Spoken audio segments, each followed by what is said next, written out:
여러분 안녕하십니까? 서울대학교 지능정보사회 정책연구센터가 주관하는 기획포럼. 오늘은 이 스마트 도시 속 미래항공 모빌리티라는 주제로 여기에 아주 중요한 역할을 하시는 이 주식회사 위플로의 고정한 총괄 운영이사 또 위플로의 공동 창업자이시기도 합니다. 우리 고 이사님은 카이스트에서 공학 박사를 받으시고 또 미국 가서 이 포스트닥도 하시고 하셨는데 또 이 창업의 길로 오셨습니다. 그래서 지금 이 UAM 이 도시 에어 모빌리티 관련해서 그동안에 많은 연구와 함께 실제 어떤 그 작업들을 하고 계시는 대한민국 이 분야의 최고의 전문가로 저는 알고 있습니다. 그래서 오늘 고 이사님 모시고 고 이사님이 한 40, 50분 정도 발표하시고 또 발표 후에 여러분들의 질의응답을 받겠습니다. 네, 고 이사님 부탁합니다. 네, 안녕하세요. 주식회사 위플로 고정완입니다. 그래서 오늘 이렇게 좋은 기회를 주셔서 감사드립니다. 그래서 오늘의 주제는 스마트 도시 속 이제 미래항공 모빌리티에 대한 얘기를 할 거고요. 그 중에서도 이제 에어택시 서비스가 가장 이해하기 쉽기 때문에 미래항공 모빌리티를 그 관점에서 좀 설명을 드리려고 합니다. 그래서 오늘의 컨텐츠는 처음에 이제 도시와 모빌리티에 대한 간단한 설명을 드리고, 그다음에 미래항공 모빌리티의 개요, 그리고 이제 스마트 시티와 미래항공 모빌리티, 그리고 마무리를 하려고 합니다. 그 세미나의 목표는 오늘 이걸 들으시고 미래항공 모빌리티에 대한 흥미를 갖고 그다음에 각자 자리에서 본인의 포지션에서 가지는 고민이 있으실 거예요. 그래서 그 고민에 조금이나마 이 미래항공 모빌리티라는 그 토픽이 조금은 반영될 수 있도록 하는 게 오늘의 목표입니다. 그래서 제 소개를 먼저 간단하게 드리면 이제 카이스트 전기전자과 공학 박사를 했고 제 분야는 그 중에서도 무선통신이었습니다. 그래서 4G, 5G 이런 거 쪽을 했다고 생각하시면 됩니다. 이제 그러고 이제 하버드 의대 연구원으로 갔고요. 거기서는 AI 쪽 연구를 했습니다. 그래서 메디컬 데이터를 기반으로 뭔가 판단을 하는 AI 모델을 개발하는 이제 그러한 연구를 했었고 2년 정도 한 이후에 현재 위플로의 공동 창업자로 합류를 하게 됐습니다. 그래서 지금은 거기서는 AI 쪽은 하지만 조금 옛날보다는 덜하고 오히려 운영이나 사업, 조직 관리 이런 것들을 더 하고 있습니다. 예, 그래서 보통 제가 오늘 이 세미나는 굉장히 흥미를 가졌으면 하는 거라 좀 더 편하게 들어주시면 될 것 같습니다. 그래서 저는 이 도시를 되게 좋아하는데 심시티 게임을 아마 해보신 분이 있으실 거예요. 이건 시뮬레이션인데 심시티 게임을 할 때 제일 먼저 하는 게 뭐냐면 도로를 건설합니다. 예, 도로를 건설해야 되고 결국은 건설된 도로 위에서 이제 도시의 모든 것들이 설계가 되는데요. 도로를 어떻게 설계하냐에 따라서 도시의 모습이 굉장히 바뀝니다. 그래서 그냥 일반적으로 저도 이거 설계했을 때 위처럼 그냥 위에 있는 것처럼 일반적인 설계를 많이 하고요. 저게 제일 최적화된 것처럼 보이니까. 네. 그다음에 밑에는 이제 저런 식으로 극단적으로 비효율적으로 설계도 할 수 있고. 그래서 도로의 모습에 따라 도시의 모습이 변한다라는 말씀을 드리고 싶고, 지금의 도시를 보면 제가 이거 이제 위성 비율을 봤는데 결국은 지금은 제가 여기서 도로를 말씀드리는 이유는 도로는 사실은 모빌리티와 굉장히 관련이 있는 거고 현재 모빌리티는 2차원 모빌리티입니다. 그래서 우리의 도시는 2차원 모빌리티를 기반으로 설계가 되어 있습니다. 그래서 이거는 위성 뷰이고 그렇다면 이제 3차원 모빌리티가 발달한다면 어떻게 될까? 라는 걸로 이제 오늘 시작을 하고 싶습니다. 그래서 지금의 모빌리티는 자동차, 자전거, 기차 이런 식으로 다 2차원 모빌리티고요. 여기서 이제 앞에 말한 미래항공 모빌리티라는 건 결국은 지금 사진에 보이는 에어택시나 드론 이런 것들이 미래항공 모빌리티이고 3차원 모빌리티로 보시면 됩니다. 그래서 이런 게 발달을 하게 되면 어떻게 될지 그리고 현재 이 3차원 모빌리티의 동향이나 진행 상황 이런 것들은 어떤지 그런 것들을 좀 설명을 드리겠습니다. 네, 먼저 이 영상을 제가 잠깐 가져왔는데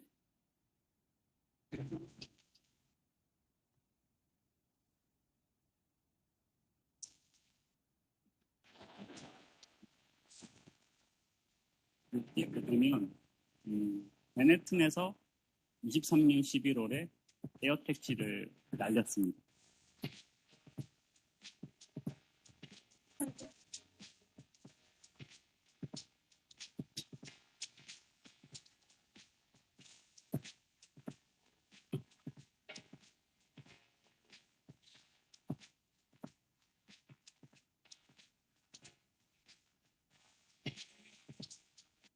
네, 일단 제가 넘어가겠습니다. 자, 이걸 설명을 조금 더 드리면, 자, 방금은 조비 에비에이션이라는 현재 이쪽 씬에서 가장 잘하고 있는 제조업체입니다. 기체 제조업체. 가장 앞서 나가고 있다고 하고요. 그래서 지도에서 표시를 해봤습니다. 그래서 여기 이 별표 위치에서 여기 JFK 공항까지 여기에 서비스를 하겠다라는 겁니다. 네, 그래서 보면 보통 자동차로 50분 정도 걸리는데 에어택시로 7분 정도 서비스를 하겠다라는 거고 보통 자동차로 200에서 300불인데 자 이거에 대한 이제 가격이 결국은 중요하게 될 겁니다. 그래서 어쨌든 보시면 23년도 11월에 날렸고 이건 시험 비행이었고 뭐 곧 저런 서비스가 나오지 않을까? 그리고 나오게 된다면 저런 서비스를 제공할 것이다라고 생각하시면 됩니다. 자 그러면 한국은 어떠냐? 이게 인천시에서 작년에 발표한 23년 12월에 발표한 운용 개념서입니다. 생각보다 굉장히 구체적으로 되어 있습니다. 그래서 인천시에서 보면 자 지금 이 왼쪽은 그 에어택시를 이렇게 세 가지에 대해서 방향으로 서비스를 제공을 하겠다는 것이고요. 그래서 응급 서비스, 화물 유통, 공공 노선, 결국은 지하철처럼 그런 식으로 활용을 하겠다는 것이고 오른쪽을 보시면 이 에어택시를 운영하기 위해서는 사실은 뭐 버티포트라는 어떤 이착륙 공간이 필요합니다. 그래서 그거를 구체적으로 어디에 짓겠다고까지 이렇게 표시를 해뒀습니다. 자, 그래서 오른쪽은 어디에 이렇게 우리는 지을 거야. 그리고 심지어 이렇게 이제 좀 더 거시적 관점으로 자 이렇게 지어서 지역들을 다 연결할 거야. 라고 인천시에서 꽤나 작년 말에 구체적으로 이렇게 계획을 세웠습니다. 자, 그렇다면 이제 개념에 대해서 조금 설명을 드리면 보통 우리가 가장 많이 들은 게 이제 UAM이라고 많이 단어를 들으셨을 텐데요. UAM은 이제 Urban Air Mobility의 약자입니다. 그래서 사실 도심 내 이제 항공교통을 얘기하는 거고, 그러니까 사실은 UAM을 얘기하면 정말 에어택시를 얘기하는 겁니다. 도시에서 날아다니는. 자, 근데 이제 이쪽에서 더 많이 활용하고 있는 용어는 이제 AAM입니다. 그래서 Advanced Air Mobility라고 해서 이거는 이 UAS, 이 드론 그리고 에어택시 UAM 그리고 RAM 해가지고 이제 도시 간의 이동하는 이 개념을 모두 통합하는 개념입니다. 그래서 요즘은 조금 더 AAM이라는 개념을 얘기하고 있고 UAM은 정말 도시 내에서 에어택시 서비스를 조금 더 의미한다라고 생각을 하시면 됩니다. 그래서 드론 같은 경우는 뭐 화물 운송을 하는 거고 보통 10km 이내. 에어택시는 도시 내에서 사람 또는 화물 그리고 보통 50km 내. 그리고 여기 제가 eVTOL이라는 용어를 썼는데 이걸 보시면 Electric Vertical Takeoff and Landing으로 전기 수직 이착륙을 얘기하는 겁니다. 그래서 그런 기체를 얘기하는 거고 이제 RAM 같은 경우는 도시간 이동이고 보통 50km 이상을 얘기를 하고 있고 기체의 종류는 이제 eVTOL이 아니라 eVTOL도 있고 eCTOL, eSTOL 이렇게 해가지고 conventional이나 short takeoff and landing으로 해서 조금 더 기존 항공기에 가까운 형태입니다. 예. eVTOL은 쉽게 생각하면 큰 드론으로 좀 생각하시면 되고요. 네. 자, 그래서 이제 기본 개념은 미래항공 모빌리티의 기본 개념은 전기 또는 하이브리드 동력원 기반의 이제 기체를 활용한 서비스라고 생각하시면 됩니다. 그래서 보통 300에서 600m를 날고요. 운항거리는 200에서 250km 정도입니다. 자, 고도가 300에서 600을 날면 제가 참고하시라고 그게 어느 정도인지 여기 오른쪽에 빌딩을 가져왔는데 서울 잠실 롯데월드 타워가 555m입니다. 그래서 딱 저 정도를 난다고 생각하시면 됩니다. 최대. 그래서 굉장히 사실은 날게 되면 서울의 그 하이라이즈 빌딩은 거의 다 그냥 그 정도 높이 내에서 다 날게 되는 거라서 생각보다 엄청 가까이서 잘 느껴질 거다 알게 되면 그렇습니다. 자, 그러면 이게 왜 에어택시가 가능해졌는가? 사실 헬기가 있는데 왜 나는 의문을 가지실 텐데요. 첫 번째로는 소음 문제가 제일 컸습니다. 이게 저희 차만 생각해도 내연기관에서 전기차로 바뀌었을 때 굉장히 조용하잖아요. 결국은 이것도 기존의 내연기관의 동력원이 전기 모터로 바뀌면서 소음 수준이 이제 100분의 1 정도로 떨어졌고 그러다 보니까 훨씬 더 가까이에서 날리게 될 수 있게 됐습니다. 그래서 국내 목표는 뭐 60dB 정도로 얘기를 하고 기체가 60dB 정도가 어느 정도냐면 우리가 일반적으로 대화를 하는 수준이 60dB입니다. 그보다 조금 더 70dB 정도 보면 이제 보통 시끄러운 사무실 정도가 70dB라고 하고요. 그러니까 굉장히 조용한 수준입니다. 생각보다. 그러다 보니 우리의 조금 더 가까이에서 서비스를 제공할 수 있게 된다라는 거고 기체가 더 안정성이 더 높아졌다라고도 합니다. 왜냐하면 결국은 밑에 사진을 보시면 헬기는 보통 이렇게 로터가 하나인데 이런 이게 아까 조비의 eVTOL 기체 같은 경우 되게 여러 개 있습니다. 그래서 사실 한두 개가 고장이 나도 극단적으로 추락하지 않는다. 훨씬 안전하다라고 하고 배터리 기술이 훨씬 고도화가 되었다. 그러다 보니 이 모든 게 가능해졌고 헬기가 있었지만 이제는 에어택시 서비스가 그래서 가능하다고 얘기가 나오고 있다. 생각하시면 됩니다. 네, 그래서 산업의 주요 이해관계자는 이거는 이제 FAA라고 미국 항공청에서 이제 그 릴리즈한 건데요. 이제 이 중에서도 오늘은 주요하게 기체 제조사 관점이랑 여기 UAM 버티포트를 조금 설명을 드릴 것 같습니다. 자, 그래서 자 주요 기체 스펙들이 있는데요. 여기 몇 개 포인트만 짚고 넘어가겠습니다. 크게 이제 두 개의 방식이 있고 멀티로터, 틸트로터. 저런 거는 이제 멀티로터는 큰 드론이랑 똑같고요. 어떻게 보면 틸트로터는 올라갈 때는 이렇게 수직으로 올라가 있다가 이제 그게 접힙니다. 그래서 앞으로 갈 때는 추진 힘력을 얻기 위해서 이제 막 틸팅해서 이렇게 됩니다. 여기서 조금 제가 말씀드리고 싶은 거는 자 보면 비행 거리가 이제 35km 정도 이 멀티콥터는 속도는 110에서 130 정도. 자, 이 틸트로터는 보통 250, 200언저리로 납니다. 그래서 여기 보면 제가 참고하시라고 그냥 재미로 이렇게 수치들을 가져왔는데 강남에서 인천공항 가는 게 직선으로 50km입니다. 그리고 대전까지 135, 부산까지 320. 그다음에 KTX가 300km 시속.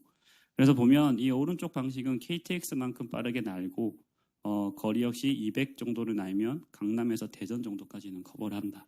라고 받아들이시면 될 것 같습니다. 자, 이거는 이제 슈퍼널. 이거는 현대차의 미국 법인이고요.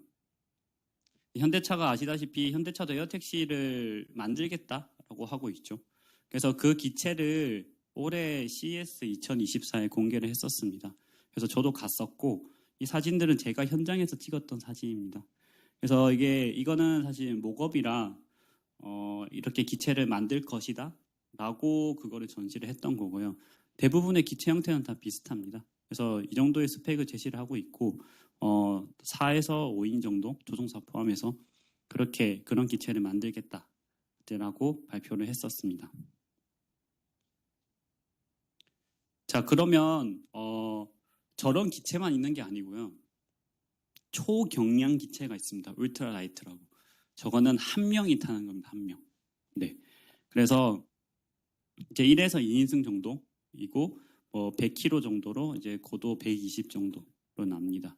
그래서 이거의 용도는 뭐냐면 보통 레저나 국방 그리고 개인의 이동들에 많이 활용을 하게 되어 있습니다. 생각보다 국방 쪽에서 이런 니즈가 많습니다. 예. 훨씬 조용하기도 하고 개인의 어떤 미션 수행 능력을 훨씬 더 극대화할 수 있으니까. 예.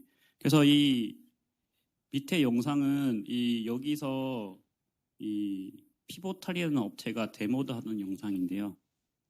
제가 24년 7월에 미국 박람회를 갔을 때 이 기체 데모가 있었습니다. 그래서 진짜 이 왼쪽에 있는 이 피보탈 기체가 이런 식으로 나는 거를 보여줬습니다. 저는 저걸 볼 때 굉장히 약간 영화 속에서 보던 걸 실제로 보는 것 같은 그런 느낌을 받았고 이제 정말 저런 기체를 날리는구나 라는 그런 생각을 좀 가졌었습니다. 네. 자, 그러면 미래항공 모빌리티 시장이 어떻게 될 거냐라는 건데, 이제 예상은 기존의 민항기 시장이 있고 자동차 시장이 있을 때 이 두 개의 중간 정도 규모가 될 거다라고 생각을 합니다. 왜냐하면 항공기 시장은 기존적으로 보통은 간의 수공업에 가깝습니다. 뭐 연에 보면 여태까지 모든 기종 다양한 거 다 포함하면 5,000대도 생산 안 합니다. 네, 근데 이게 이제 항공기에 대한 수요가 다양한 형태의 항공기에 대한 수요가 굉장히 많아졌고, 자 그럼 항공기가 대량 생산이라는 이슈로 가고 있고, 그러다 보니까 항공기가 대중화되고 개인화되고, 자 그러다 보니 자동차 시장처럼 이런 애프터 시장도 생길 수 있고, 그리고 새로운 형태의 모빌리티가 나오다 보니 우리 이런 다양한 인프라도 새롭게 만들어져야 된다. 그래서 이 민항기 시장과 자동차 시장의 특성을 모두 가진 이 새로운 시장이 이 35년도에 81조, 40년도에 1200조 정도 규모로 이제 생성이 될 거다, 등장할 거다라고 예측을 하고 있습니다. 자, 그러면 이게 이쪽에 있다 보면 가장 많이 듣는 얘기이긴 한데요. 진짜 이거 되냐? 그리고 언제 하냐? 상용화 언제쯤 돼요? 라는 질문을 되게 많이 받습니다. 그래서 자, 해외에서 얘기하는 상용화 시점. 아까 말씀드린 조비 에비에이션 같은 경우는 두바이에서 25년부터 이제 날리겠다라고 발표를 했었습니다. 그래서 올 초는 사실은 이제 상용화 서비스 자체는 26년도 초에 시작을 하겠다라고 이제 발표를 했었고요. 내년에 있는 25년도 오사카 올림픽, 오사카 엑스포 같은 경우는 거기서 이 세계의 기체 제조사가 이런 오른쪽과 같이 저 에어택시 서비스를 운영을 하겠다라고도 발표를 했습니다. 그다음에 이 중국 같은 경우는 이항이라는 업체가 있는데 이 오른쪽에 있는 이런 그 아까 같은 울트라라이트 기체를 판매를 시작했습니다. 4억 원 정도로. 예. 그래서 멀어 보이지만 또 생각보다 25년도, 6년도 되면 이런 서비스를 일단은 볼 수 있다 라고 생각을 하시면 될 것 같습니다. 자, 그러면 한국은 과연 어떠냐? 자, 한국에 관련된 어떤 기사들을 제가 좀 가져왔는데요. 자, 한국 역시 자, 슈퍼널 얘기한 게 2026년도에 상용화하겠다. 뭐 이런 25년도도 된다. 제주도 25년도 이런 식으로 시범적으로 서비스를 운영을 하겠다라고 다들 얘기를 하고 있습니다. 사실 24년도라서 오늘이 뭐 내년? 빠르면 내년입니다. 그래서 이거랑 관련해서 국토부에서 주관하는 한국형 도심항공교통 실증 사업이라고 그랜드 챌린지가 있습니다. 그래서 이 그랜드 챌린지가 뭐냐면 이런 식의 이 타임라인을 가지고 자, 미리 이런 정부 관점에서 이 에어택시 서비스를 준비를 해서 여러 가지 체계나 이 실증을 통해서 그런 걸 마련하겠다라는 것이고요. 그래서 25년도를 이제 초기로 보고 있고 정부에서 바라보는 거 결국은 성숙기는 35년도다라고 바라보고 있습니다. 뭐 이 대부분 그렇습니다. 그래서 저희도 완전 상용화가 되고 정말 더 쉽게 볼 수 있는 거는 35년도가 될 거다라고 바라보셔도 좋을 것 같습니다. 그래서 이거는 좀 참고하시라고, 왜냐하면 국내에 과연 어느 업체들이 어느 역할을 하려고 관심이 있는지를 이거를 통해서 볼 수 있기 때문에 제가 이 테이블을 가져왔습니다. 그래서 이 그랜드 챌린지를 이렇게 컨소시엄사들이 지금 한 7개 정도 자, 각자 팀을 꾸려서 참여를 했습니다. 자, 우리는 에어택시 서비스 이렇게 팀 꾸려서 할 거예요. 이렇게 할 거예요. 각자 팀을 꾸린 거고요. 여기서 보시면 뭐 거의 이제 주요 대기업들, 통신사들 거의 다 많이 들어가 있습니다. 그러니까 결국은 이 업체들도 이쪽 분야가 새로운 먹거리가 될 수 있다. 뭐 다양한 산업, 다양한 서비스를 창출할 수 있는 기회가 된다라고 생각을 하고 많이 뛰어든 상태입니다. 예. 그래서 이 그랜드 챌린지 자체는 저 타임라인에 따라서 훌륭히 수행을 하면 일정 기간의 운영권을 줘서 서비스를 할 수 있는 걸로 그렇게 되어 있는 걸로 알고 있습니다. 네, 그래서 그런 거를 기대를 하고 이 컨소시엄사들이 진행을 하고 있습니다. 그래서 오른쪽을 보시면 올 초에 현대차가 이 KUAM 그랜드 챌린지 1단계 실증 성공했다 이런 식으로 대한항공도 성공했다. 이런 식으로 발표를 했었습니다. 그래서 원래 계획했던 대로 저 타임라인에 맞춰서 진행이 되고 있습니다. 그러면 이제 또 다른 사업자로서 하나를 좀 말씀드리고 싶은데요. 자, 이거는 인프라 관점입니다. 그래서 버티포트라는 단어를 되게 많이 쓰는데 버티컬이랑 에어포트라는 걸 합친 말입니다. 그래서 이런 에어택시 서비스가 결국은 그냥 맨 땅에서 될 수는 없고 어떤 이거를 위한 조금 더 특화된 인프라가 필요하고, 자, 그게 이제 여러 가지 디지털 인프라까지 다 확보된 그런 공간에서 이렇게 효율적으로 이 착륙 관리를 하고 승객 동선 관리하는 그런 인프라가 필요하다라는 거고, 자, 이게 이 에어 택시가 그냥 난다고 해서 되는 게 아니라 거기까지도 연계되는 모빌리티가 다 결합이 돼야 됩니다. 그래서 보통 많이 얘기하는 거는 지상 모빌리티, 뭐 지하철, 버스랑도 다 통합적으로 연계시켜서 한다라고 하고 있고, 이렇게 됐을 때 되게 기대되는 건 뭐냐면 결국은 특정 공간에 더 많은 사람을 모을 수 있다는 거고, 자, 결국 사람이 많이 모이게 되면 거기서부터 많은 서비스가 또 창출이 되기 때문에 또 기존에 없던 새로운 형태의 공간이 될 거다라고 많이 예상을 하고 있습니다. 그래서 이게 그 예시들입니다. 그래서 이 어반 에어포트라고 슈퍼너이랑 같이 하고 있는 곳에서 하겠다는 버티포트, 뭐 릴리움이라는 곳에서 하는 이 버티포트 디자인. 현대건설 역시 이런 식으로 그 용도에 따라서 버티포트 디자인을 제시를 했습니다.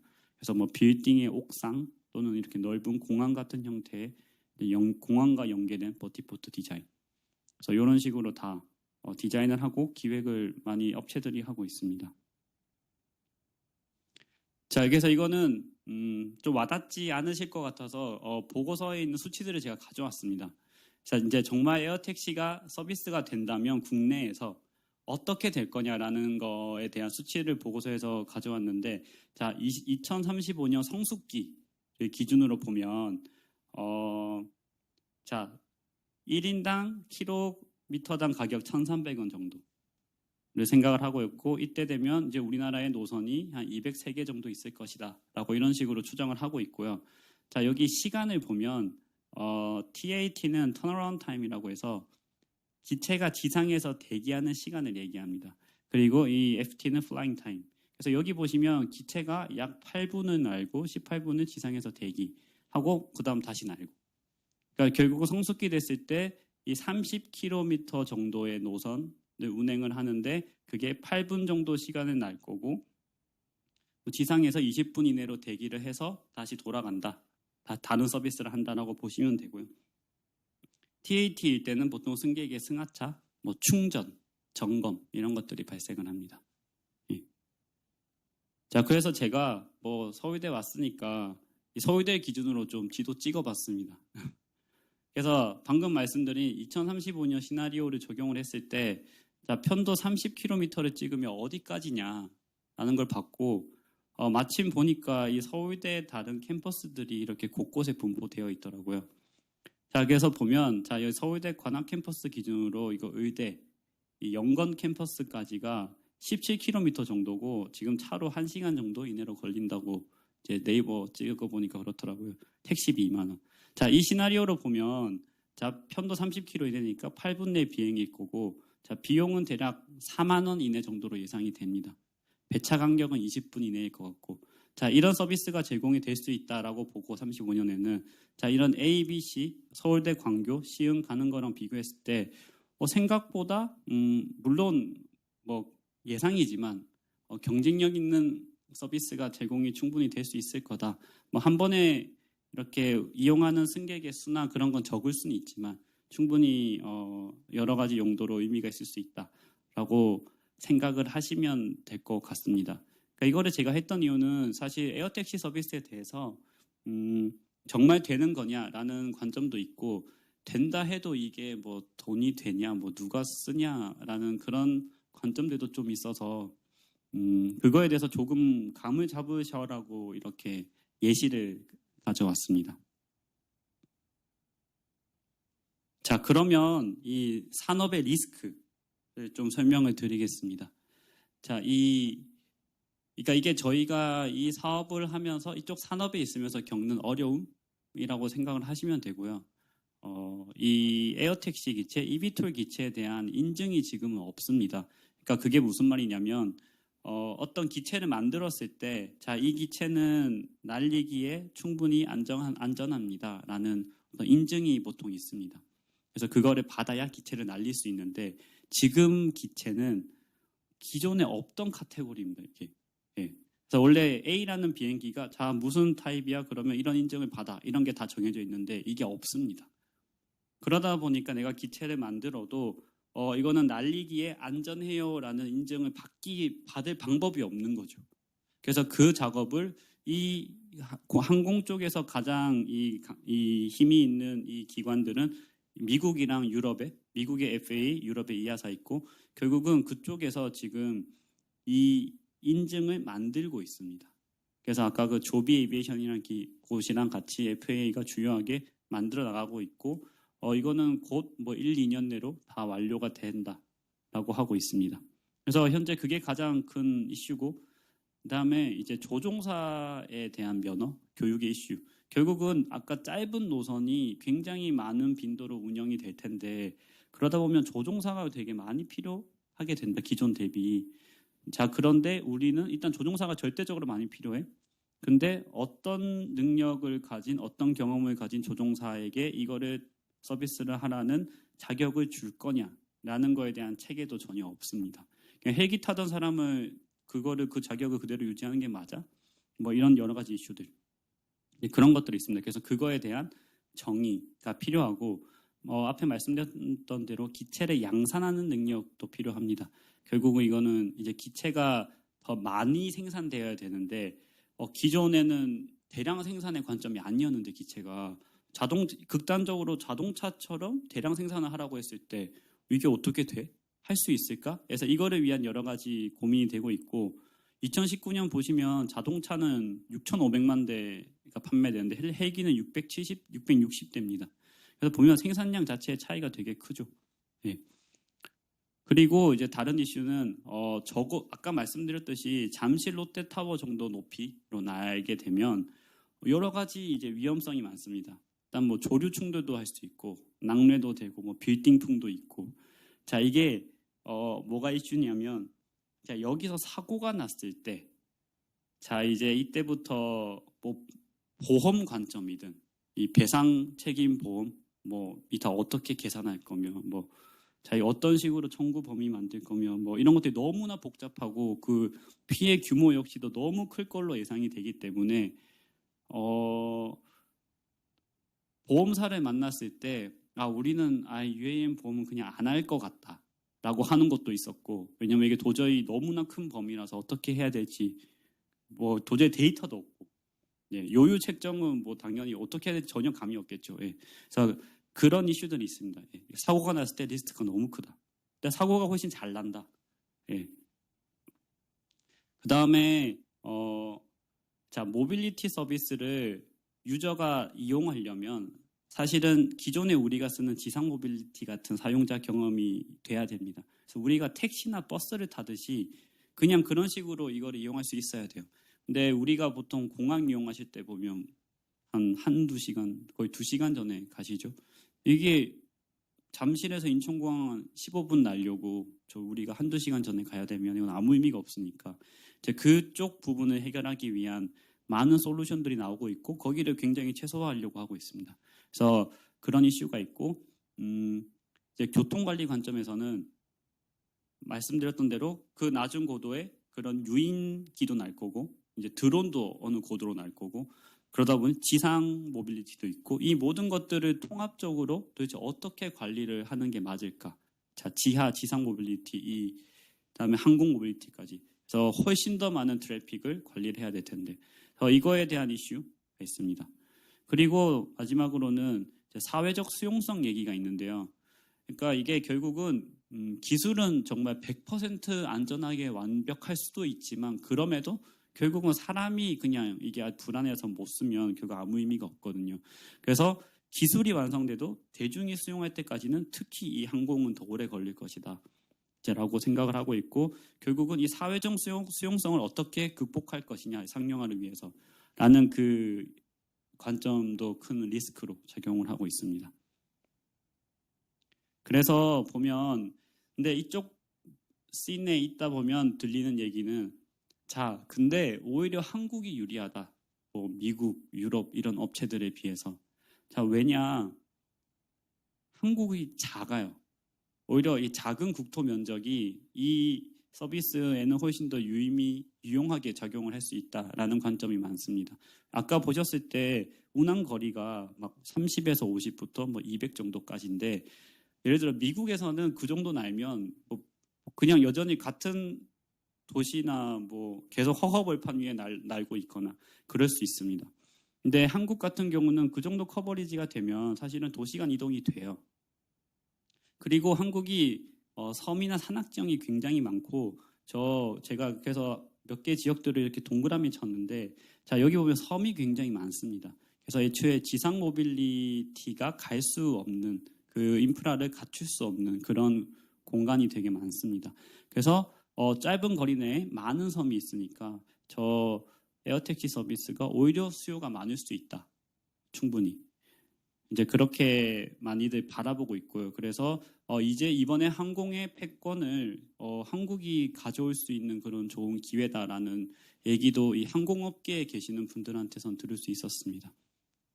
그래서 그리고 보면 결국은 이 서비스 시장이 굉장히 많이 중요할 거고요. 그래서 지상도 보면 결국 제조가 되고 돌아다녔을 때 거기서 파생되는 그 애프터 서비스 쪽이 훨씬 큽니다. 그래서 여기도 역시 그렇게 2차 서비스가 많이 파생되지 않을까라고 생각을 하고 있습니다. 네, 여기까지는 개요를 설명을 드렸고요. 자, 그 미래 항공 모빌리티를 그러면 이제 이 도시와 조금 연결을 시켜보려고 합니다. 그러니까 결국 제가 초기에 계속 말씀드렸던 거는 모빌리티가 엄청 중요하고 모빌리티가 도시에 굉장히 영향을 밀접하게 끼친다라는 걸로 시작을 했고, 그 관점에서 이제 3차원 모빌리티에 대한 설명을 간단하게 드린 거고요. 자, 그거를 도시랑 연결시켰을 때, 자, 그럼 이제 스마트 시티라는 거에 대해 조금 저는 생각을 해봤는데, 스마트 시티라고 해서 사실은 뭔가 갑자기 엄청 특별한 기술이 나타나거나 그런 건 저는 전혀 아니라고 생각은 하고요. 그냥 우리 도시에서 원래 제공하던 시민에게 그 서비스가 보다 효율적으로 자원을 더 효과적으로 활용을 해서 뭐 내가 이거 하는데 뭐 1시간 걸릴 거 뭐 10분으로 줄어든다거나, 결국은 그런 기존에 영위하던 서비스를 더 효율적으로 제공하는 도시가 스마트 도시라고 생각을 합니다. 그래서 우리는 도시는 그런 식으로 계속 발전을 하고 있었죠. 그 관점에서 제가 이 스마트 도시 종합계획을 한번 봤었어요. 그래서 여기서 예시로 드는 그런 서비스들을 보니까 이런 수소 생태계를 구축을 해서 뭐 에너지를 엄청 효율적으로 더 에너지를 더 잘 쓰고, 거기도 마찬가지로 이 모빌리티 관점의 서비스를 뭐 이렇게 그려놨더라고요. 그래서 여기 출발을 해서 버스, 이렇게 지하철로 다 연동이 돼서 여기 버티포트에 도착을 해서 이 기체를 타고 인천공항까지 가는.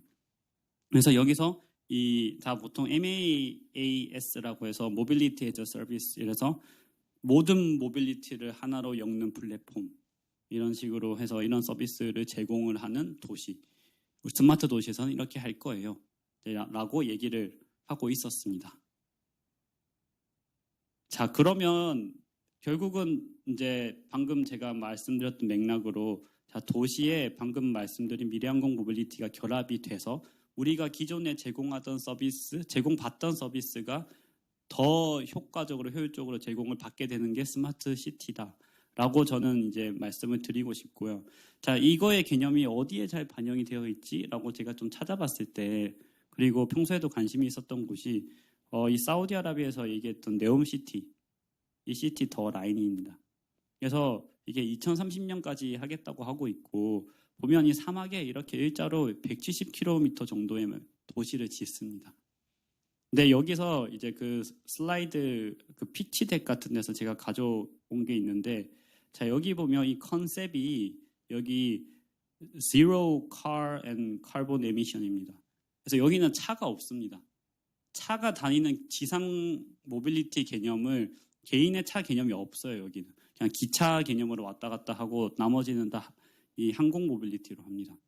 그래서 이 오른쪽 보시면 결국은 그 3차원 모빌리티 관점에서 이 오른쪽에 벽면이 설계가 되어 있어요.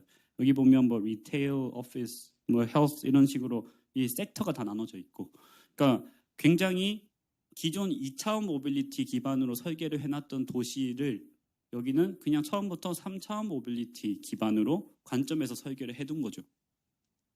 그래서 저는 이런 관점이 굉장히 좋고 제가 생각했던 것들이 조금은 잘 반영되어 있는 것 같다라고 생각을 해서 이걸 가져와 봤습니다. 그래서 뭐 결론은 자, 도시랑 모빌리티는 이제 굉장히 밀접한 관계가 있고 도로 설계는 도시의 기본인데 도로 설계는 결국 모빌리티랑 연관이 있다라는 걸 말씀드리고 싶었고, 자, 결국은 미래 항공 모빌리티 상용화로 인해서 이제 3차원 서비스가 나올 거고, 결국 3차원 모빌리티를 위한 어떤 도로 설계가 반영된 어떤 도시가 나올 것이다. 저는 그게 그 관점에서도 하나의 그게 스마트 도시다라고 말씀을 드릴 수 있을 것 같습니다. 그래서 이걸 보면서 이 CISP 연구소 홈페이지도 제가 리서치 에리아를 좀 봤거든요. 그래서 보니까 solving urban problem, 뭐 city model, 뭐 이런 것들을 충분히 반영을 한 연구를 하시지 않을까, 반영할 수 있지 않을까, 네, 그렇게 생각이 들었고요. 그래서 이거는 그 항공이 포함된 결국 모빌리티에 대한 건데, 자, 결국은 이런 모빌리티가 굉장히 지금 급변하고 있는 이런 상황에서 우리는 어떤 고민을 해야 할까? 라는 걸 말씀을 드리면서 마무리를 드리고 싶었습니다. 그래서 이 왼쪽을 보면 아까 초기에 말씀드렸던 맨해튼에서 이 에어택시가 나고 있고, 현재 지금 우리의 그 모빌리티가 현재 이렇게 바뀌고 있습니다. 그래서 이 왼쪽은 이제 현대차에서 그리는 버티포트의 이거 PBV, 이게 Purpose Built Vehicle인가? 그래서 목적 되게 다양한 형태로 되는 이런 지상 모빌리티입니다. 그래서 저게 이동수단도 됐다가 의료 서비스도 제공했다가, 그래서 그런 게 통합되어 있는 이 허브입니다. 이게 위에는 에어택시가 있고 이런 거 설계를 했고, 자, 이 오른쪽은 뭐냐면 제가 한 3주 전인가 이 샌프란시스코에 다녀왔는데, 이게 웨이모에서 제공하고 있는 무인 택시입니다. 로봇 택시. 그래서 보시면 저도 조금 약간 저는 소름 돋았었는데, 이 공간에 이렇게 많은 로봇 택시가 있고 안에 사람이 한 명도 없습니다. 이게. 그래서 여기 보시면 사람이 없어요, 그냥. 그래서 제가 여기를 가만히 보고 있었는데 갑자기 이러다가 한 5대인가가 갑자기 나가서 일렬로 쭉 서서 가더라고요. 그래서 이게 제가 그래서 또 촬영을 했는데, 이게 지금 그 웨이모입니다. 그래서 여기는 신호가 없는 사거리고 알아서 정말 부드럽게, 사람도 굉장히 많은데 서비스를 잘 하더라고요. 그래서 뭐 이 영상까지 말씀드리는 이유는 자, 모빌리티가 이렇게 다 막 급격히 정말 이제 날아다니고 무인으로 다니고 하니까 이런 것들을 연구소에서 하는 그런 많은 고민에 잘 녹여서 이런 것들이 정말 안전하게 잘 제공될 수 있도록 고민을 해주시면 좋을 것 같다라는 그 흥미를 가지게 해드리고 싶었습니다. 네. 그리고 마지막으로 뭐 AI한테 제가 그래서 3차원 서비스를 제공하는 스마트 도시 그려줘라고 했을 때 뭐 이렇게 그려주도 좋습니다. 그래서 뭐 이상으로 오늘 저 발표를 마치겠습니다. 감사합니다. 네, 고정환 이사님께서 아주 재미나고 유익한 그런 발표를 해주셨습니다. 그 참가자들이 질문이나 코멘트 하기 전에 제가 먼저 좀 일반적인 그런 질문을 먼저 드릴게요. 우선 지금 말씀 주신 3차원 도로 이렇게 교통으로만 얘기하셨는데, 지금 이제 이 포트를 생각하면, 버티컬 포트 같은 걸 생각하면 사실은 거기에 건물이라든지 뭐 이런 것들하고도 다 연동이 돼야 되지 않습니까? 뭐 예를 들면 지금 에어택시든 뭐든 간에 자간이 비행체가 착륙을 하고 하면 단순히 그걸로 끝나는 것이 아니라 거기와 그 건물 또는 그 지역이 연동이 돼야 되고 뭐 주차장이라든지 이런 게 단순히 도로 개혁만이 아니라 전반적인 도시의 어떤 그 건축, 구조물 뭐 이런 거하고도 좀 종합적으로 돼야 될 거고 그런 차원에서 이게 미국이나 중국이나 또는 뭐 일본, 한국 이런 데서 전반적인 이 도시계획의 어떤 변화 전망 뭐 이런 게 상당히 좀 따라줘야 될 것 같고요. 두 번째는 예시로 몇 가지 드셨는데 지금 보면 이제 이 육상의 자동차 같은 경우 지금 자율주행차 말씀 주셨는데 이제 일종의 드론 같은 무인기 쪽인데 무인으로 가느냐 지금 또 조종하는 인력 뭐 그게 가느냐 어느 게 좀 우선적으로 가느냐 그 다음에 하나는 교통 그랬을 때 우리가 승객 사람을 이동시키는 그런 교통 서비스도 있고 또 한편으로는 물류 개념에 물건을 실어나가는 것도 있지 않습니까? 그러면 지금 아까 전에 보이는 웨이모는 주로 이제 사람을 실어나가고 하는 건데 제가 봤을 때는 안전성 생각하면 이 물류부터 먼저 하는 게 또 좋을 수도 있거든요. 그래서 사람이냐 이 물류냐 지금 이 어드밴스드 에어 모빌리티에서도 그런 우선순위에서 이사님이 생각하실 때 어떤 거냐. 그래서 제가 세 가지 질문을 드려봤습니다. 네. 자, 먼저 답변 들으시고 참가자들이 질문이나 코멘트 준비하시면 되겠습니다. 네. 조금 통합적으로 답변을 드릴게요. 일단은 교수님 말씀하신 대로 마지막에 물류랑 이제 사람을 이동하는 걸 얘기하셨는데 당연히 사실은 그리고 당연히 물류에 대한 서비스를 제공하겠다고 처음부터 하는 업체들도 많이 있습니다. 그리고 저희 역시 물류 쪽이 훨씬 더 빨리 서비스가 도입이 될 거라고 생각을 하고요. 저희는 사실 모르지만 물류 쪽이 수요가 엄청 많습니다. 훨씬 승객을 이동시키는 것보다. 그리고 안전성 이슈도 훨씬 덜하고 사람을 태우는 것보다는. 그래서 그쪽이 훨씬 빨리 될 것 같다. 그리고 그와 더불어 국방 쪽이 또 빨리 도입이 될 것 같다. 국방은 워낙 신기술을 빨리 선제적으로 도입을 하는 곳이라서. 그래서 제가 여기 예시로 계속 설명 많이 드렸지만 이 정말 도시에서의 에어택시 서비스는 가장 마지막에 될 거라고 생각은 합니다. 저희 사실 자율주행차도 나왔지만 아직까지도 도시 내에서 서비스되는 데 굉장히 오래 걸렸기 때문에 이것도 에어택시 서비스 자체는 좀 오래 걸릴 수 있지 않을까? 네, 그렇게 말씀을 드리고 싶습니다. 네. 첫 번째 질문은 사실 질문을 조금 잘 못 알아들었는데요. 지금은 이제 이 도시계획을 세울 때 상당히 2차원 중심에 지구를 정하고 또 이 고도 제한 같은 것 이런 거 밀도 이런 것들을 정하지 않습니까? 근데 이제 기본적으로 앞서 이사님 말씀 주신 대로 기본은 2차원 베이스인데 이게 3차원으로 되었을 때는 훨씬 더 단순히 그냥 이 구조물 차원이 아니라 거기를 지원할 수 있는 기술력, 통신을 포함한 여러 가지들, 그 다음에 안전 문제가 훨씬 더 심각할 수 있지 않습니까? 그런 종합적인 계획을 수립할 수 있는 어떻게 보면 도시정부나 또는 중앙정부 차원에서 역량, 이런 게 어떻게 보면 기술의 어떤 발전, 사업자들이 기대하는 그런 비즈니스 모델을 만들었지만 막상 그걸 받쳐주는 어떤 공공섹터의 역량이 따라가는 데는 상당히 시간이 걸리지 않을까 그래서 좀 우려를 하는 거죠. 그러니까 지금도 예를 들면 소음에 대해서나 또는 안전에 대해서 주민들이 어떻게 보면 합리 수준을 뛰어넘어서 많은 반대를 하거나 또는 보상을 요구하는 그런 경우가 허다한데 사실 지금 AAM 같은 경우는 한 번도 우리 경험하지 못하는 그런 거고 훨씬 더 눈에 잘 띄는 일반 항공기에 비해서는 눈에 잘 띄고 하니까 이 시민들이나 또는 이 주민들이 볼 때는 상당히 이제 불안해하는.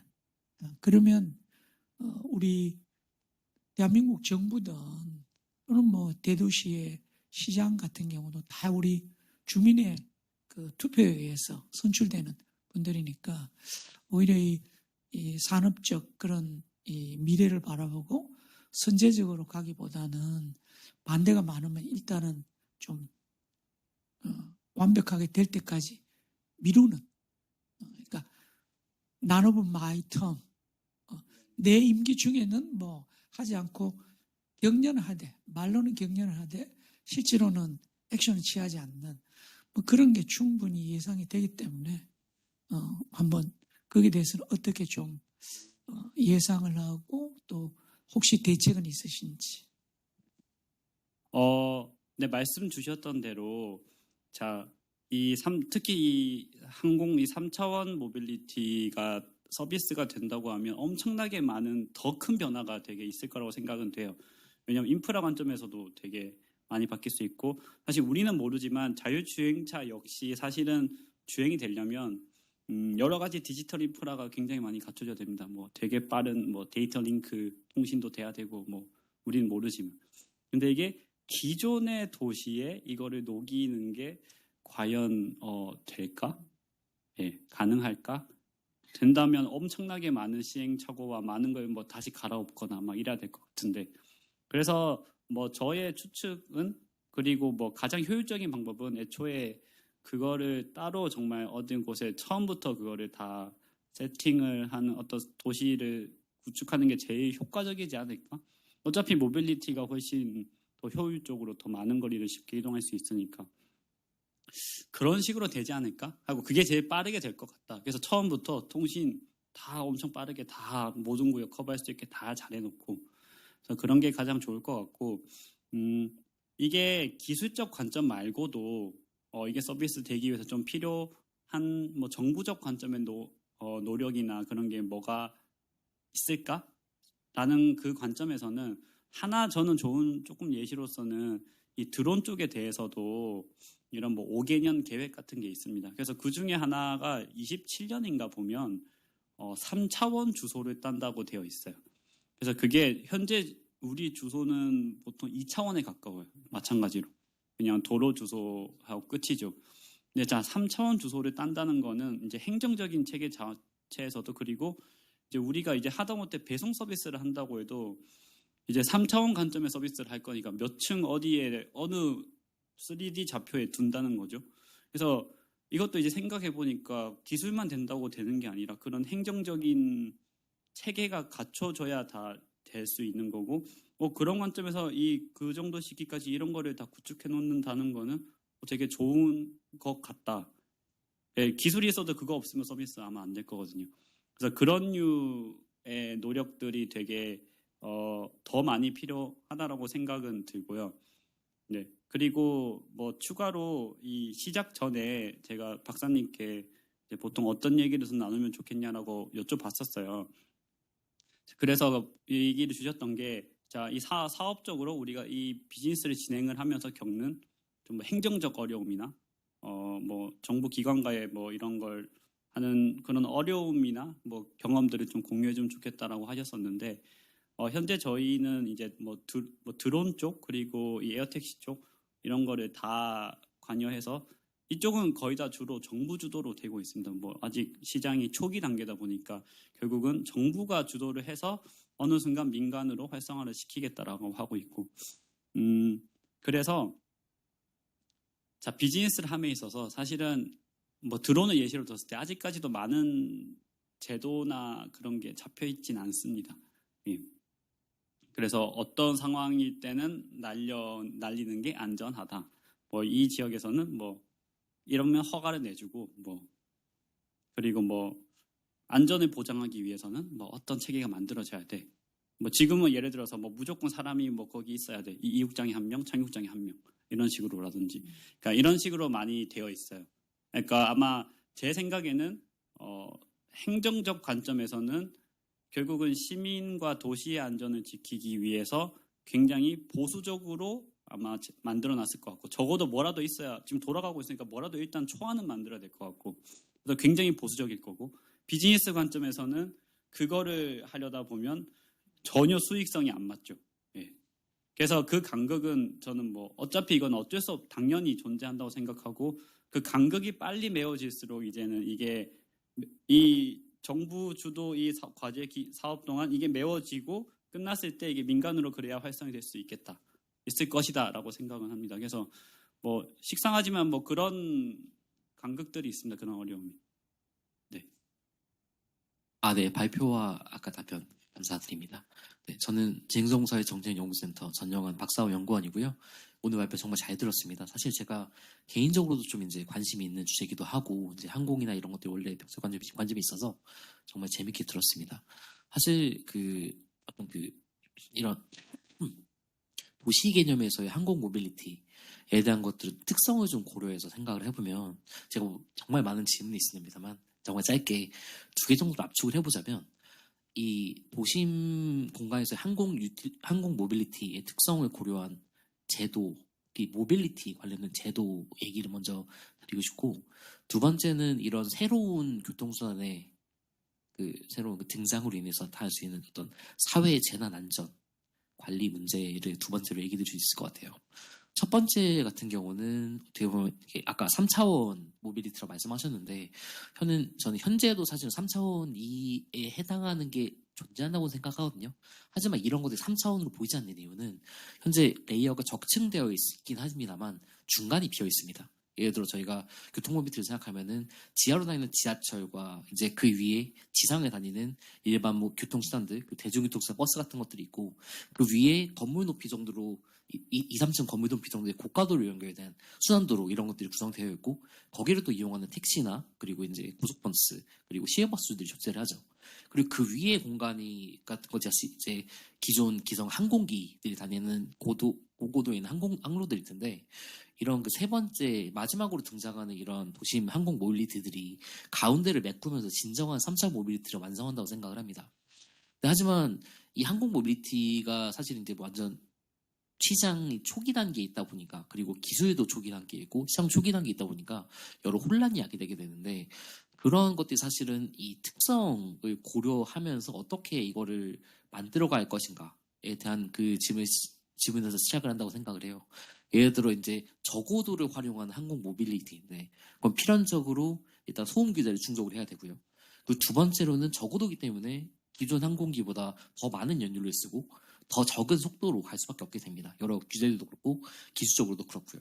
그렇다기 때문에 지금 현재 구현된 것들은 아까 에어 택시로 표현하신 것처럼 굉장히 지금은 적은 인원을 빠르게 수송하는 근데 그럼에도 불구하고 적은 인원을 고정된 버티포트에서 다른 버티포트로 A에서 B로 이동하고 B에서 다시 A로 돌아오고 이런 형태로 운영을 하게 됩니다.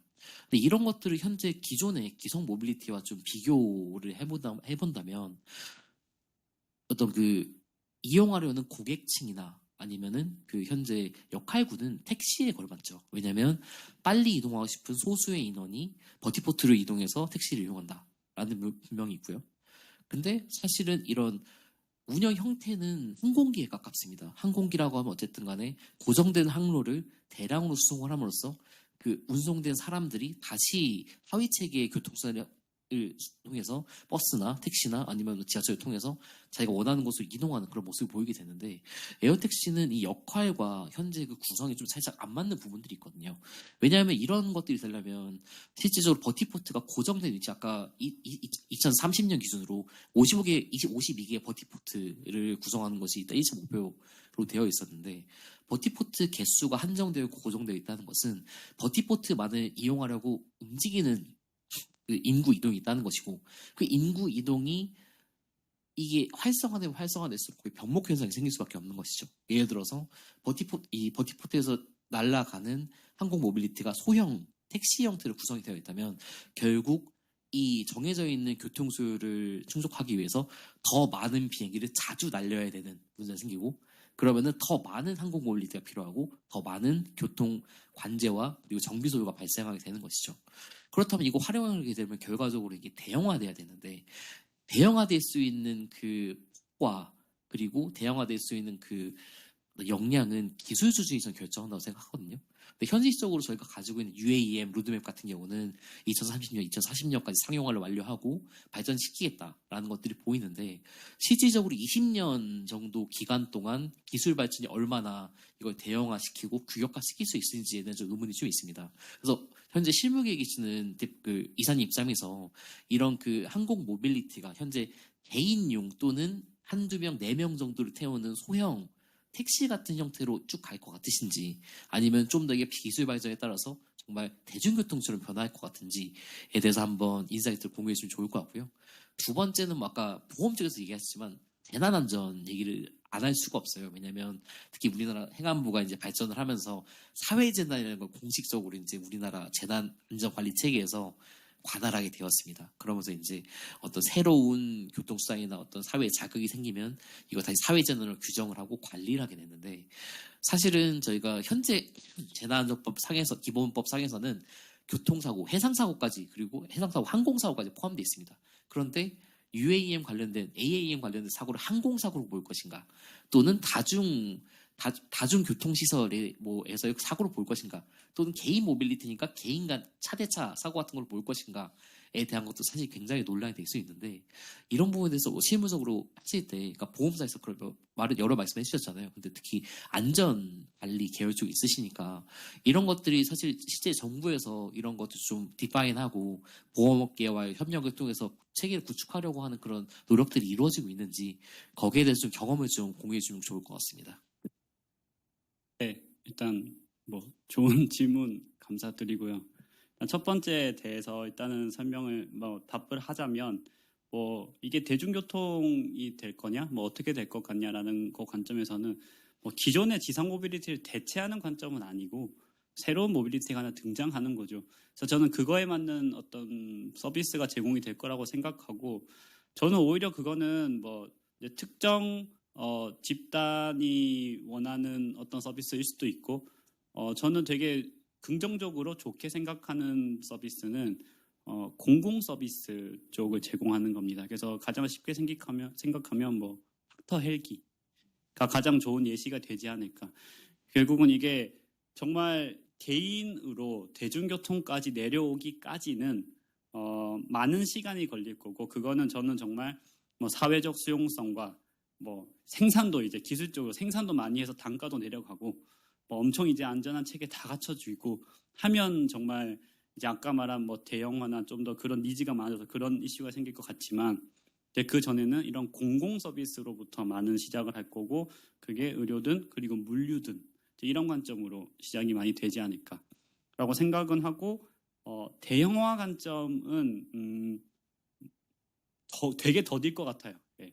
기술적으로는 그것도 많이 어렵긴 하다고 생각하거든요. 저는 이게 가장 큰 기술적 한계가 일단 배터리 이슈가 되게 많아서 배터리 때문에 많이 날지도 못하는데 무거워요 이게. 네. 근데 대형화하면 항상 트레이드오프가 있기 때문에 멀리 날려고 많이 달면 페이로드가 떨어지고. 그래서 이거는 뭐 여러 가지 어떤 이슈가 많아서 그런 방향으로 아예 가지 않을 수도 있고. 이 기술에 아까 말했던 대로 그런 쪽으로 더 니즈가 있는 쪽으로 발달할 수도 있고, 예.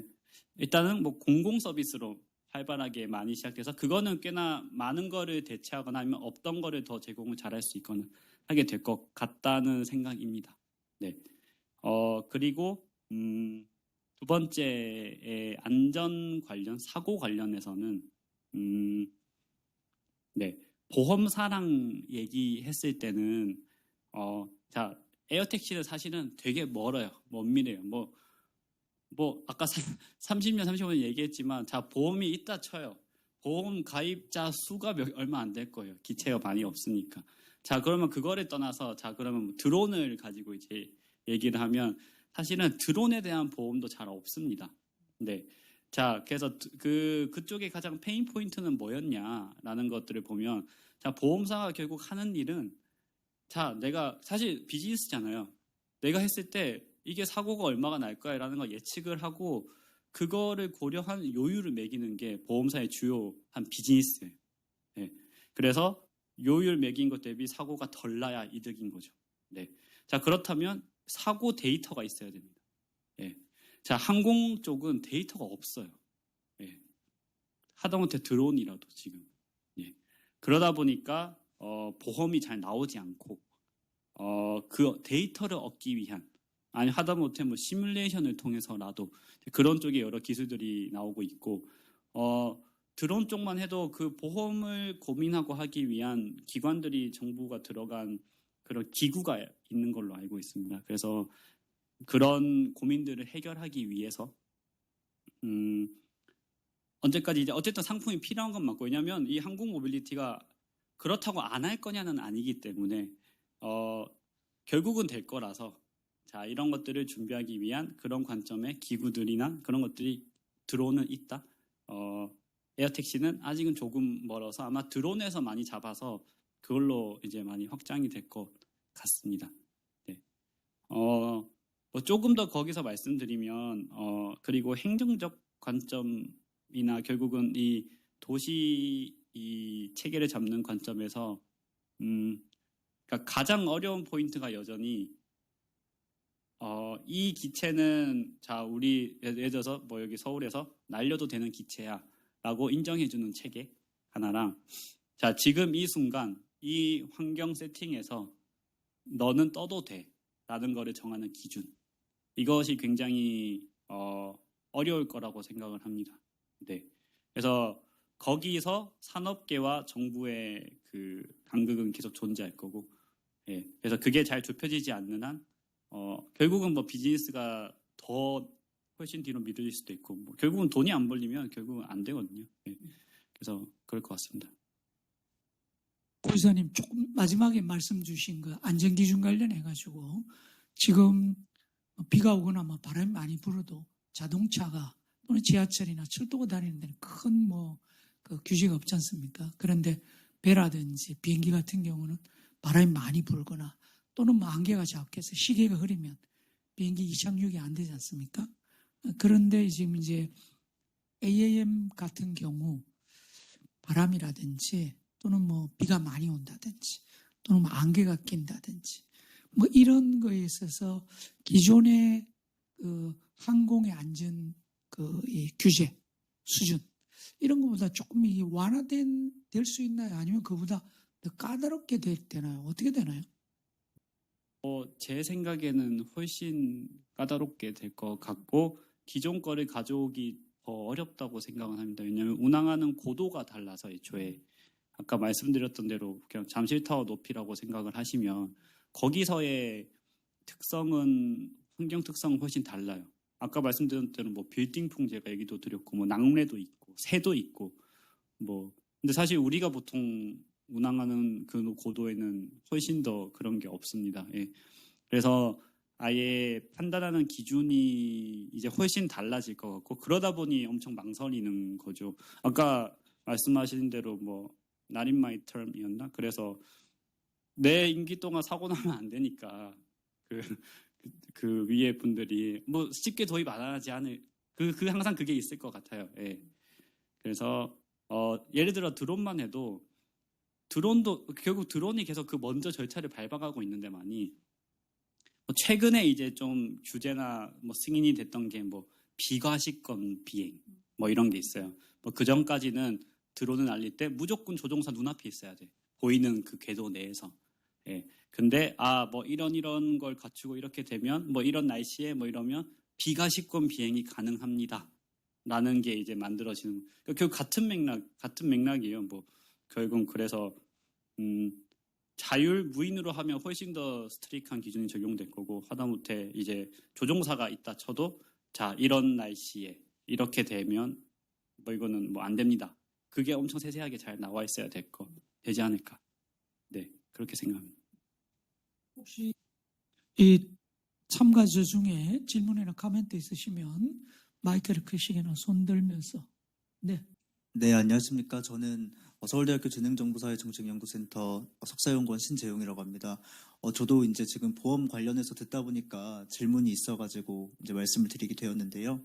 사실은 이제 차량이나 뭐 자전거나 이런 지상에서 타는 운송기기 같은 경우에는 사실 사고가 나도 그렇게 이제 큰 속도가 아니라면은 경미한 사고로 그치거나 이제 그렇게 될 것 같은데 사실 잠실타워 높이가 550m 정도 되고 이런 AAM을 이제 탔을 때 사실 사고가 나가지고 이제 좋지 않은 일이 있어서 떨어지게 된다면 사실상 저는 거의 죽게 되는 그런 상황이 벌어질 수 있을 거라고 생각을 해서 보험 관련해가지고도 이제 거의 사망사고를 다루지 않을까에 대한 생각이 있는데 낙하산에 이제 펼치는 최소 높이 같은 경우에는 뭐 150m 정도가 되어야 이제 펼칠 수 있고 그런 상황인데 혹시 이런 보험뿐만이 아니라 안전 관련해서도 이게 사고가 났을 때 살아남을 수 있는 그러한 연구와 개발도 함께 이루어지고 있는 것인지 궁금합니다. 네, 질문 감사합니다. 말씀하신 관점은 결국은 사고가 났을 때 거기에 타고 있는 사람들이 이제 살 수 있는 방법 연구하는 관점인 것 같아요. 그래서 그거는 뭐 있죠.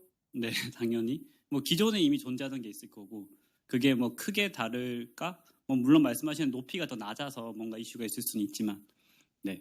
그래서 당연히 존재하고 뭐 그 낮은 고도에 특화된 기술을 기존 걸 발달시켜서 하지 않을까라는 생각은 하는데 제가 생각하는 사실은 조금 더 중요한 문제는 거기서부터 파생되는 2차적인 피해라고 생각은 합니다. 그래서 하다못해 뭐 타워에 박았고 사실 추락해서 뭐 어디 뭐 지하철역에 어디 떨어지거나 뭐 버스 정류장, 뭐 강남역 떨어지고 이러면 분명히 인명사고 날 텐데 자 이제 이런 것들을 어떻게 어디서부터 책임을 다 찾고 어떻게 뭐 이 모든 걸 어떻게 감당할 거냐라는 문제가 일단 굉장히 클 것 같고 이거는 섣불리 저도 도대체 누가 뭘 풀어야 되는지 어디서부터 잘 모르겠어요. 근데 그래서 제가 만났던 그 보험사 측은 우리는 그냥 여기 보험 안 할래. 그러니까 비즈니스 관점에서는 오히려 돈이 되게 안 될 수도 있어요. 이게 피해액이 너무 커요. 예. 만약에 하다못해 보험사 측에서 이제 보통 보험사는 내고 뒤에 청구를 하지만 따로 또 어쨌든 감당해야 될 비용이 너무 커요. 예. 자 그러다 보니 이제 이럴 거고 근데 분명히 이것도 보험은 의무적으로 가입을 해야 될 거란 말이에요. 자동차처럼. 네. 그래서 기술은 다 준비가 됐는데 이런 게 다 안 될 수도 있을 것 같다. 그래서 말씀하신 질문에 따라서 당연히 이 승객과 조종사를 보호하는 거는 당연히 그거는 충분히 준비가 될 거고 이미 그런 건 많이 되어 있을 거고 저는 오히려 그 외적으로 발생하는 2차적인 거에 대한 고민이 많이 되어야 되지 않을까. 그거는 솔직히 저는 별로 안 되어 있다고 생각합니다. 그 누가 준비해야 될지도 잘 모르겠고. 제가 하나 더 질문드리면 아까 전에 지금 우리나라가 이게 상당히 유리할 수도 있다 이런 말씀을 이사님 주셨는데 우리나라 산이 많잖아요. 그래서 아까 전에 서울대학이 아마 저쪽 광교 쪽으로 가고 하는데 직선거리로 끄면 되게 가까운 것 같은데 높은 관악산이 있잖아요. 그래서 이 산은 넘어가려고 그러면 이게 지금 롯데월드 타워보다 훨씬 더 높이 위로 하시는 해발 고도로 보면 훨씬 높잖아요. 그래서 그런 거는 좀 별 문제가 안 되는지 산악에 장애물이 있으면 상승했다가 이렇게 내려오고 해야 되는데 그런 거는 큰 문제가 안 되는지 또 하나는 이제 여전히 안전 관련해서 결국은 이제 이 추락의 위험이 있고 그 추락이 됐을 때 2차 피해를 줄이려고 그러면 인구 희소 지역이거나 아예 인구가 없는데 그래서 이제 통상 보면 바다나 강을 따라서 많이 이동하지 않습니까? 그럼 서울 같은 경우는 뭐 한강이라든지 작은 도시 같은 경우는 하천을 따라서 비행 루트를 잡으면 상대적으로 좀 그런 안전의 문제는 덜하고 이 강 주변에 작은 그런 버티컬 포트를 설치하고 그렇게 하면 좀 되는데 대신에 이제 그렇게 되면 시민의 접근성은 좀 떨어지겠죠, 그죠? 그래서 높은 위치에 또 버티컬 포트를 하면 그만큼 인구가 또 밀집된 고층이 있다는 것은 그만큼 그 지역이 밀집된 지역이니까 사고가 났을 때 이 대형 사고로 이어질 뭐 그런 가능성이 있는데 그 경로라든지 거기에 대해서 좀 말씀해 주십시오. 네, 좋은 질문 감사합니다. 일단 경로는 교수님 말씀하신 대로 원래 한국에서 뭐 처음으로 뭐 상용 서비스 뭐 노선 운영하겠다라고 하던 게 보통 잠실에서 인천공항 이 얘기가 많이 됐었고 자, 루트는 뭐냐면 직선거리가 아니라 말씀하신 대로 한강 따라서 안전을 위해서 운항하는 그런 식으로 루트가 구성이 되어 있었습니다. 그래서 아마 많이 그렇게 될 것 같고 사고가 나더라도 2차 피해가 덜 되도록 예. 근데 운항하는 이제 고도의 관점에서는 아까 제가 주로 뭐 600m까지 말씀드렸는데 뭐 산이 있거나 할 때는 꼭 그 고도를 넘으면 안 된다는 거는 아니기 때문에 오히려 뭐 고도가 높아진다고 이렇게 크게 뭐 기체나 크게 무리가 가진 않을 거라서 그거는 큰 무리는 없다라고 생각합니다. 우리나라가 뭐 엄청 높은 산이 있는 것도 아니니까. 네. 그래서 그렇고 네, 루트는 네, 그렇습니다. 그래서 우리나라는 뭐 특히 우리나라에 산다고 하면 사실은 그런 높은 산, 뭐 빌딩도 사실 높은 게 많이 없기도 하고 루트를 구성함에 있어서는 네, 조금은 뭐 큰 어려움은 덜하지 않을까? 뭐 그렇게 생각합니다. 네. 뭐 코멘트나 질문 있으시면 해주십시오. 마이크 켜고 하시면 됩니다. 예, 저 마지막 질문 하나 드리겠습니다.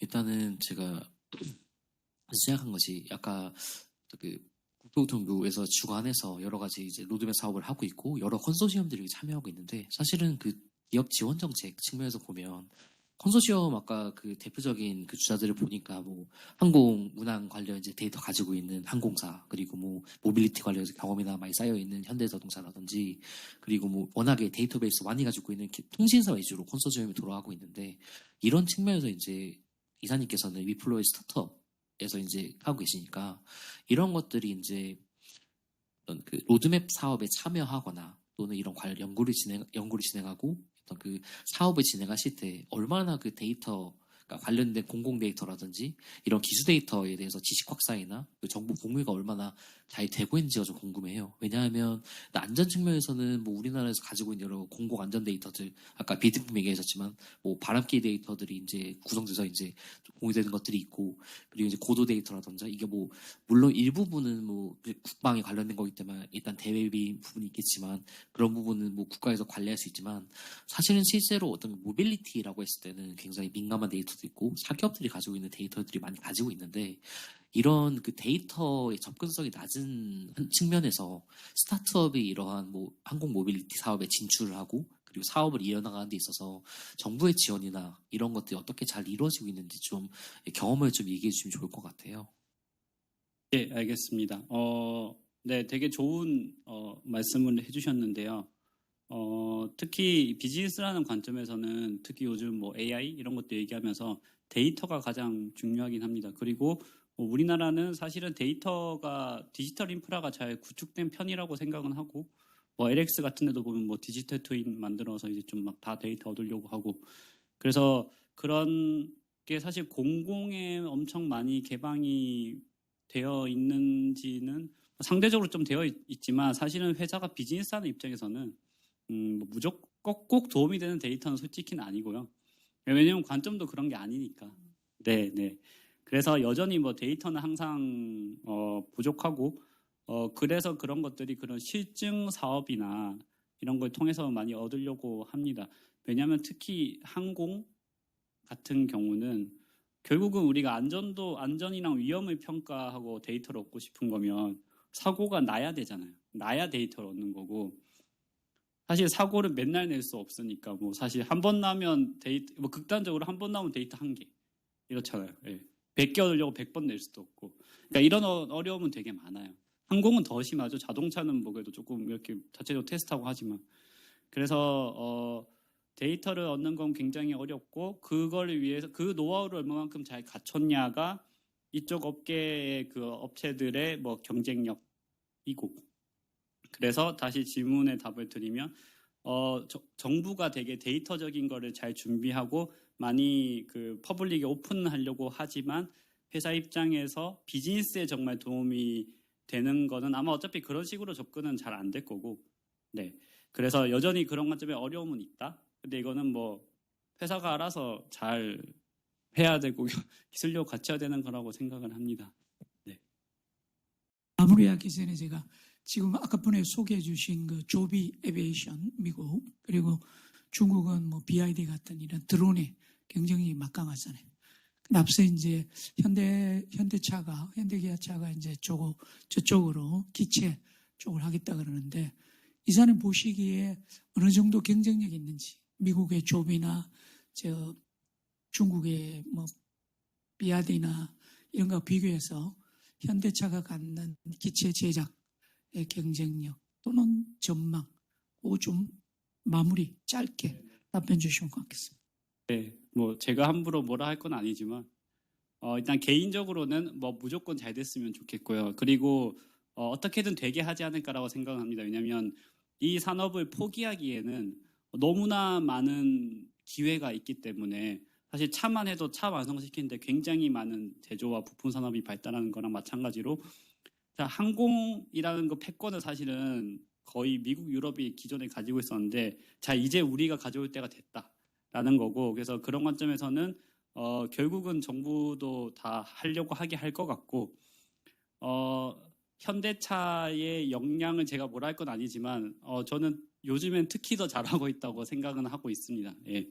그리고 아까 말씀드렸던 대로 기체가 대량 생산 관점으로 오면서 결국은 제조가 굉장히 이제 중요해졌어요. 그래서 아까 말한 조비도 보통 도요타나 이런 곳이랑 같이 협업을 하고요. 예, 결국은 지상에서의 제조 역량을 가진 곳들이 항공과 연계될 수밖에 없고 그런 관점에서 현대차는 굉장히 좋은 강점을 가졌고 잘할 수 있는 여러 가지 경험이 있기 때문에 저는 뭐 잘하지 않을까? 잘했으면 좋겠다라고 생각은 합니다. 네. 오늘 고정한 총괄 이사님 모시고 지금 이 도심의 미래 모빌리티를 한번 얘기를 해보니까 이게 단순히 그냥 이 모빌리티 서비스 차원이 아니라 어떤 미래의 어떤 그 국가의 핵심 경쟁력을 좌우할 수 있는 제조에서부터 서비스 또 국민 안전, 시장 수요 뭐 이런 그 다음에 이제 이게 단순히 이 국내 표준만이 아니라 결국은 이제 글로벌 표준으로 갔을 때 얼마만큼 우리가 잘 준비하고 계획을 해서 이 비즈니스 또는 이 인더스트리를 키워 나갈 때 정말 이 세계 수준에 우리가 앞서 나갈 수 있는 그런 위상까지 갈 수 있지 않느냐. 그런 차원에서 보면 오늘 우리 고 이사님이 발표하시는 이 내용은 대단히 국가적으로 중요한 과제이다. 이런 말씀을 드리고 마지막으로 주식회사 위프로의 또 성공과 개인의 어떤 발전도 기대합니다. 자, 여러분들 한 1시간 한 20여 분 동안에 참여해 주신 여러분께 감사드리고 저희 지능정보사회정책연구센터 기획세미나 오늘의 행사는 모두 마치겠습니다. 감사합니다.